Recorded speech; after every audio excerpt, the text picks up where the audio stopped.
नमस्कार दोस्तों। आज हम बात करेंगे किस तरह से हम घर बैठे सुजोग थेरेपी के माध्यम से अपने घुटनों का इलाज कर सकते हैं। सबसे पहले हम बात करेंगे सुजोग थेरेपी के अनुसार हमारे हाथों पर कहाँ पर घुटनों के बिंदु आते हैं।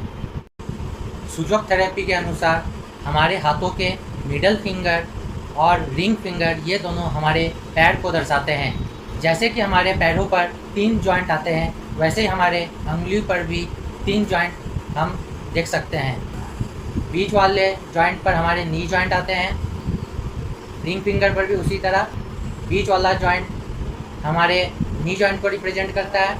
अब जैसे कि हमें पता चल गया है कि रिंग फिंगर और मिडल फिंगर के बीच वाले जॉइंट पर हमारे नी जॉइंट आते हैं, तो यहाँ पर सिर्फ नी जॉइंट ही नहीं आते हैं, यहाँ पर नी के आसपास जो मसल्स होते हैं वो नी के आसपास जो टेंडन्स होते हैं इसी एरिया पर आते हैं। अब मैं अपने हाथों के अंगुली पर नी जॉइंट का एरिया को मार्क करके दिखाता हूँ। देखिए, बीच वाले जॉइंट एरिया पर मैंने नी एरिया को मार्क किया है। ये मिडल फिंगर और ये रिंग फिंगर के बीच वाले जॉइंट पर नी एरिया को मैंने मार्क करके दिखाया है। अब जैसे मैंने अपने बाएं हाथ पर नी एरिया मार्क करके दिखाया है, वैसे ही हमारे राइट हैंड पर भी नी जॉइंट आते हैं। ये भी हमारे मिडल फिंगर के मिडल जॉइंट पर और रिंग फिंगर के मिडल जॉइंट पर आते हैं। अब मैं अपने दाहिने हाथ पर दिखाता हूँ। ये दाहिना हाथ का मिडल फिंगर, ये pelvic joint, knee joint, ankle joint, ring finger, ये एंकल पेल्विक जॉइंट, ये नी जॉइंट, ये एंकल जॉइंट। अब नी एरिया में चाहे कोई भी दिक्कत क्यों ना हो, चाहे नी का मसल्स कमज़ोर हो रहे हो या नी के हड्डियों में ऑस्टियोफाइट्स इकट्ठे हो रहे हो या नी जॉइंट्स में गैप रिड्यूस हो रहे हो या नी जॉइंट में जो फ्लूइड्स रहते हैं वो सूख गए हो या चोट लग जाने की वजह से नी एरिया में किसी प्रकार का सूजन क्यों ना आ गया हो, हम किस प्रकार से सुजोग थेरेपी के माध्यम से अपने नी जॉइंट्स पर जो मैंने हाथों पर दिखाया उस पर उपचार देके अपने उस दर्द से राहत पा सकते हैं, इस पर बात करते हैं। तो सबसे पहले हमें अपने नी एरिया को अच्छे से मसाज करना पड़ता है। इसे हम अपने हाथों से भी मसाज कर सकते हैं, जैसे अपने घुटनों को हम दाबते हैं हाथों से, वैसे हल्के हल्के इस एरिया को हम दाब सकते हैं, मसाज कर सकते हैं अच्छे से।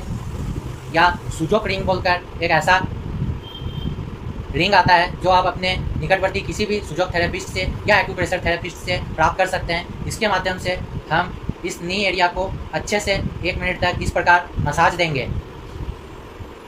देखिए, चारों तरफ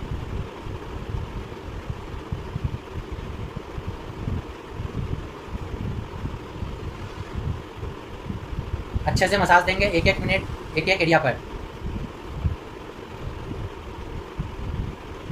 इस हाथ में भी देंगे।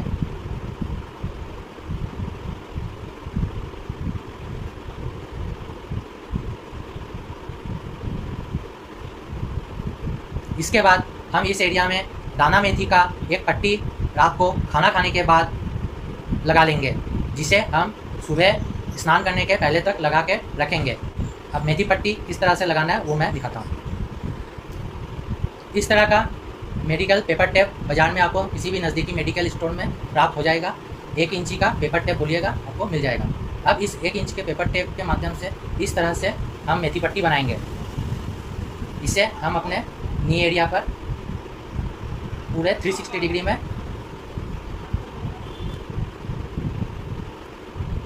इस तरह से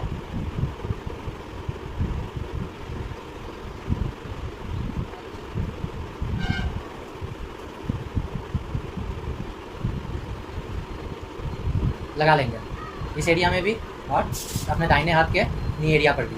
यह उपचार, अगर आपका बीमारी क्रोनिक है यानी आपके हड्डियों में अगर किसी प्रकार का कोई चेंज आ गया है, तो ये उपचार आपको कम से कम 3 महीना से लेकर 6 महीना तक रोज़ाना रात को लगाना है। और एक्यूट डिजीज़ में यानी किसी चोट लगने की वजह से या मुचक जाने की वजह से नी एरिया में अगर आपका किसी प्रकार का दर्द आ गया हो, तो आप इसे 3 दिन तक रोज़ रात को लगाइए, आपको अवश्य आराम मिलेगा। अगर आप नी जॉइंट का इलाज कलर थेरेपी के माध्यम से करना चाहते हैं, तो जैसे मैंने रेड कलर मार्क किया है, तो नी एरिया पर आपको 360 डिग्री तक रेड कलर ही लगाना है। क्रॉनिक डिजीज़ में यानी आपका अगर हड्डियों में गैप कम गया है या हड्डियों में ऑस्टियोफाइट्स इकट्ठे हो रहे हैं, तो आपको रेड कलर यहाँ पर मार्क करना है चारों जॉइंट्स में। और अगर एक्यूट डिजीज़ में यानी गिर जाने की वजह से या मुचक जाने की वजह से किसी प्रकार का घुटनों में दर्द आया हो, और सूजन हो तो आप इस एरिया पर ही, जहाँ मैंने रेड कलर लगाए हैं, आप ब्लू कलर का इस्तेमाल करेंगे। दोनों ही रूप में आप कलर थेरेपी 2 घंटा से लेकर 4 घंटा तक इस्तेमाल करेंगे रोज़ाना, उससे अधिक नहीं। और अगर आपको कलर थेरेपी करने के बाद किसी प्रकार का असहजता महसूस हो अपने घुटनों में, तो आप उस कलर को तुरंत मिटा दीजिएगा। लेकिन आपको मैंने जो सीट थेरेपी बताया लगाने को, उसका कोई साइड इफ़ेक्ट नहीं है। इसे आप निश्चिंत होकर उपयोग कर सकते हैं। धन्यवाद।